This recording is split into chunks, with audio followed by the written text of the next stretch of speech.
How's it going, everybody? It's your boy Jose, aka TheNYCGeek, aka TNG, aka your Elden Lord. Still your Elden Lord. After all this time, it doesn't matter. Still your Elden Lord, aka the one who will sit the throne today, aka the guy who is back from quite the extended leave. And you might be wondering, where the hell have you been, Jose? Did I get abducted? What's going on? No. I didn't get kidnapped. That's what we're going to be talking about today. This video is going to be very different from our usual discussions on pop culture and reviewing stuff and whatnot, which, by the way, will be resuming very soon, okay? Because you see, as of next week, I am leaving New York. I am leaving New York. I will be living elsewhere. Dude, let me tell y'all, first off, I wish I could pop. I wish I had, like, party poppers or something like that, because just saying that, speaking that into existence is cause for celebration. All right. You can't see behind me. You can't see through the wall.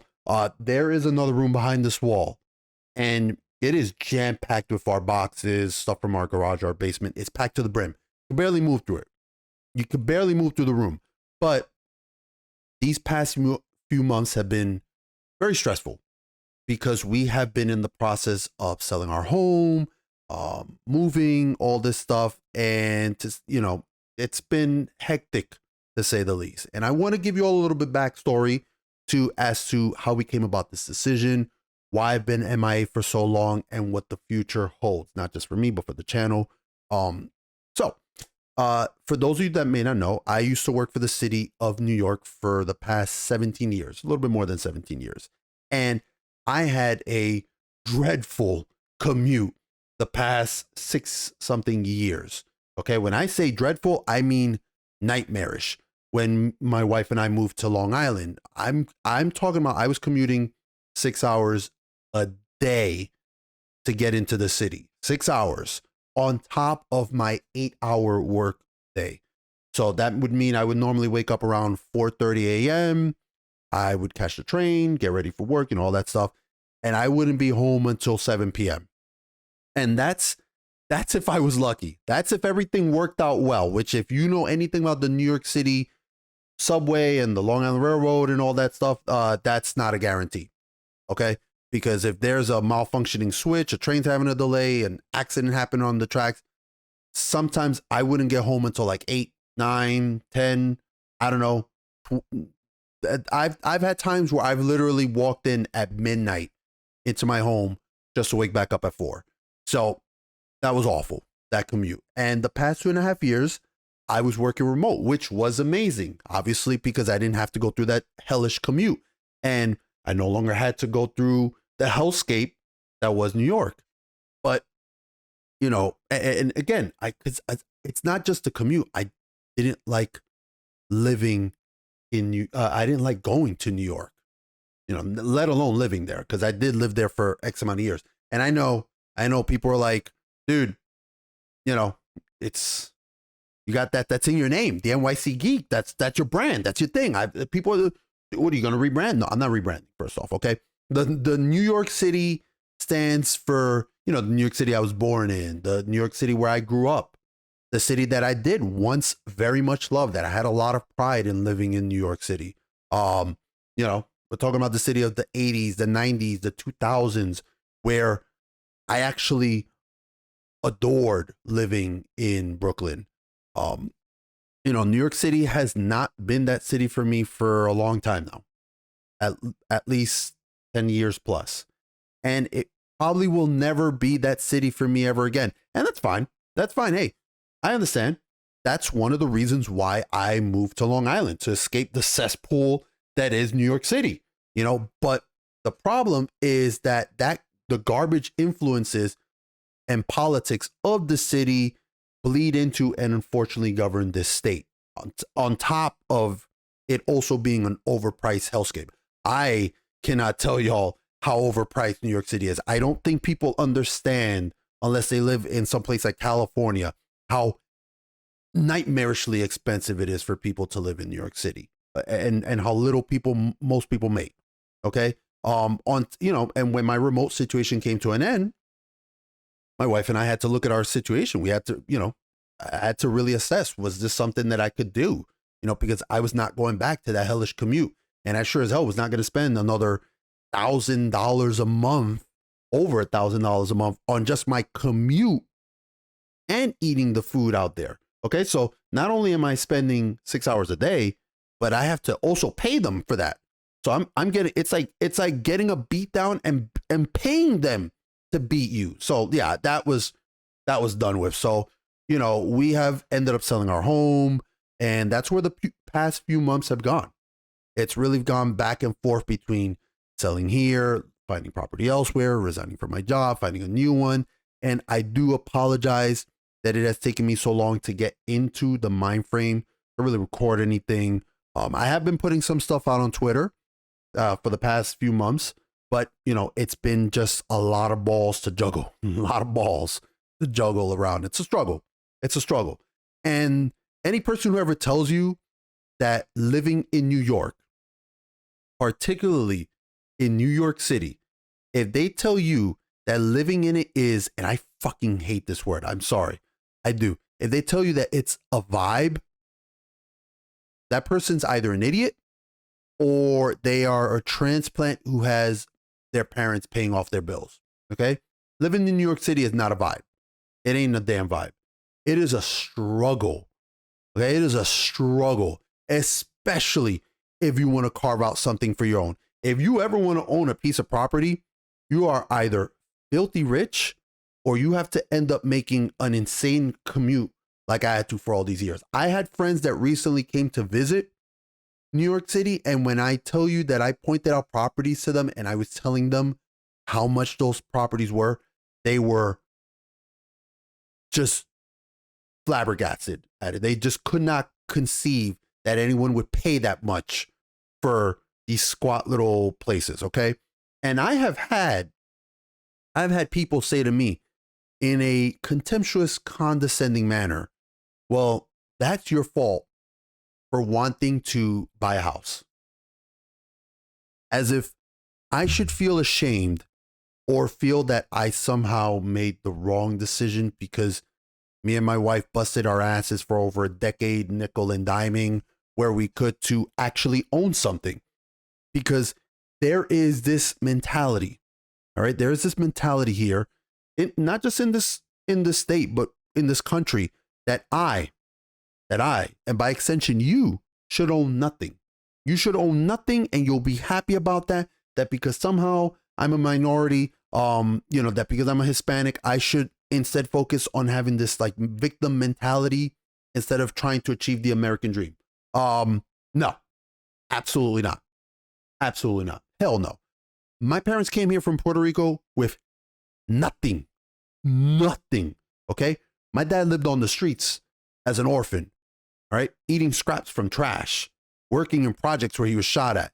My mother busted her ass working in factories, those old 4th Avenue factories in Brooklyn. If you're from Brooklyn, if you've ever seen those massive buildings that now probably are apartment buildings, those used to be factories where, you know, she worked at as a maid, cleaning the shit and piss off of the mattresses off of the elderly in a retirement home, okay?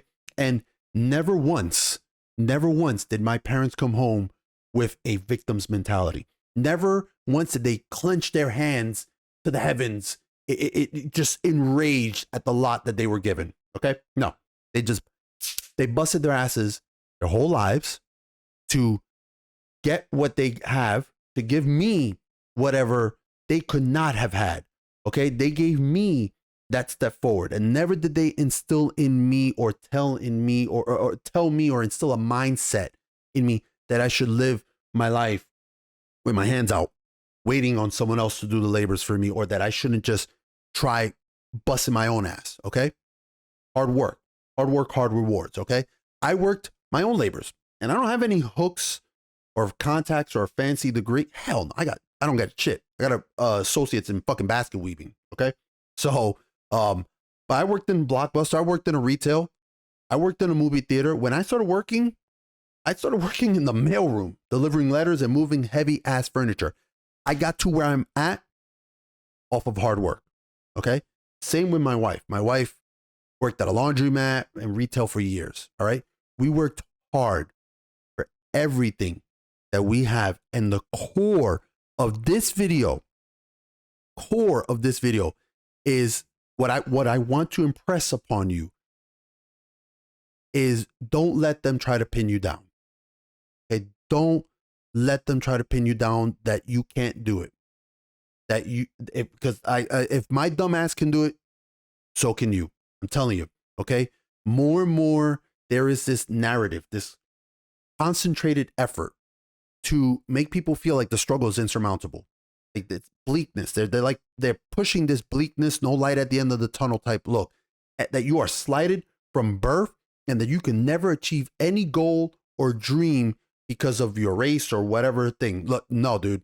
Okay. And I get it. I get it. It's harder than it may be harder for some.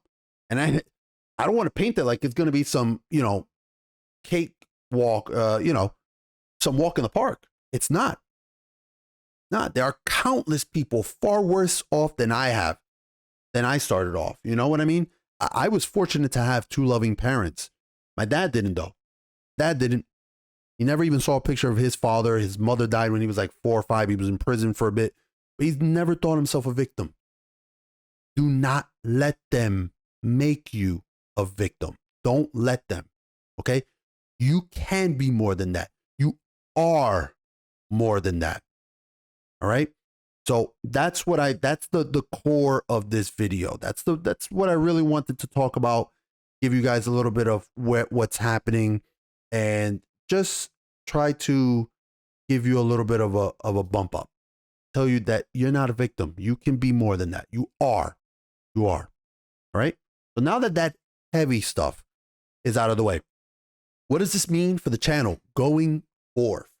What's the schedule looking like, Jose? What are you doing, you lazy fuck? No, the next 2 weeks are going to be probably the most hectic of them all because we have our closing here. We have our closing in our new home out of New York, out of the tri-state area. And I'm so excited to say that.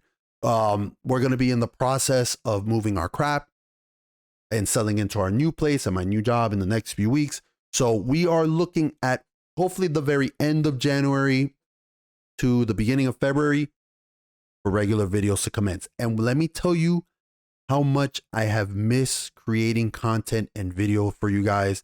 I do hope that I entertain some of you. I truly do. I do hope that I provide some form of entertainment. So I can't wait to get back into that. I will have a job with only a commute of a few minutes, that's amazing. That's a dream to go from 6 hours a day to like half an hour. I love it. I will have a room, an actual room, not a 7x7 space. So some people don't really realize that. They're like, oh, it looks deeper. And I know sometimes it does look like there's more space. It's not. Look, if I go like this, so I'm about 6'3", right? If I sit, let me sit my ass center. If it's I'm 6'3", so like, look, you see that? I've already reached out towards most of the space here. And then if I reach back, see it? This is the wall. Right here. And then the camera. So this is my tiny ass space. I will have a room. I will actually have a room. And when we have when I finish the basement, there'll be even more room. But for now, I have an actual room that I'm going to be using.